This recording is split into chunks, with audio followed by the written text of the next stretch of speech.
आपके बिना मैं यहाँ अकेली कैसे रहूंगी? सुमन, मुझे अकेले ही जाना होगा, लेकिन ज्यादा नहीं, बस 3 महीनों के लिए। लेकिन इन 3 महीनों में मैं घर नहीं आ पाऊंगा। देखना, 3 महीने देखते ही देखते बीत जाएंगे। मैं झट से जाऊंगा और फट से वापस आ जाऊंगा। लेकिन ये 3 महीने सुमन के लिए 30 साल के बराबर था। अमित चला गया और सुमन पीछे रह गई।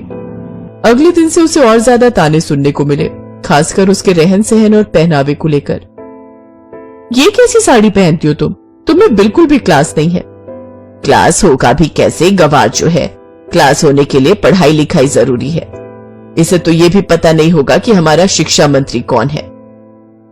सुमन को सच में नहीं पता था, लेकिन उसके दिमाग में बस यही चल रहा था कि सभी को सब कुछ जानना जरूरी है क्या?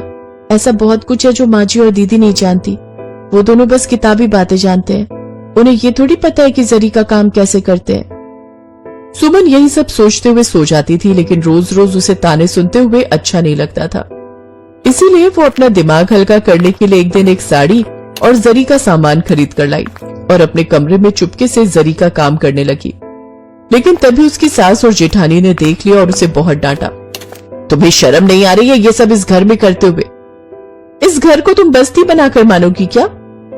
बिमला ने तो सुमन को थप्पड़ भी मार दिया और रात को वो बहुत रोई और अगले दिन मायके वापस जाने के बारे में सोचने लगी। अगले दिन अमित ने खबर दी कि 2 दिन में वो वापस आने वाला है। 2 दिन बाद अमित का बड़ा भाई सुनील गाड़ी में उसे स्टेशन पर पिकअप करने के लिए गया और आते वक्त गाड़ी का एक्सीडेंट हो गया। उसके दोनों पैर टूट गए और सुनील का तो वोकल कॉर्ड भी खराब हो गया, जिसके कारण वो बात नहीं कर पा रहा था और उसकी वजह से उसकी नौकरी भी चली गई। पैर खराब हो जाने के कारण अमित की भी नौकरी चली गई, लेकिन उसे पेंशन मिलने लगा। लेकिन सुनील की कमाई बंद हो गई। अब बिमला मुश्किल में पड़ गई। ये क्या हो गया? ये घर तो हमने लोन लेकर बनाया था, गाड़ी भी लोन लेकर खरीदी थी। हम सब पर तो बहुत सारा लोन चल रहा है, हम ये पैसे चुकाएंगे कैसे? माँ जी, मैंने तो कभी कोई काम नहीं किया है, सिर्फ किताबें पढ़ी है, मुझे कौन काम देगा? और इस उम्र में मुझे भी कौन काम देने के लिए बैठा है? और तभी सुमन सामने आई। माँ जी, दीदी, आप दोनों चिंता मत कीजिए, मुझे पता है पैसे कैसे कमाते हैं। मुझे जरी का काम आता है ना। 26 जनवरी आने वाला है, मेरे पास एक आइडिया है।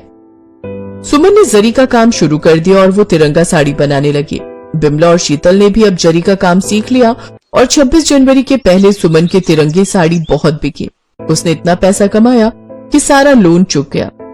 अमित और सुनील नौकरी पर रहकर भी इतना पैसा नहीं कमा पाए थे और उसके बाद सुमन से सभी प्यार करने लगे और सुमन खुशी खुशी रहने लगी।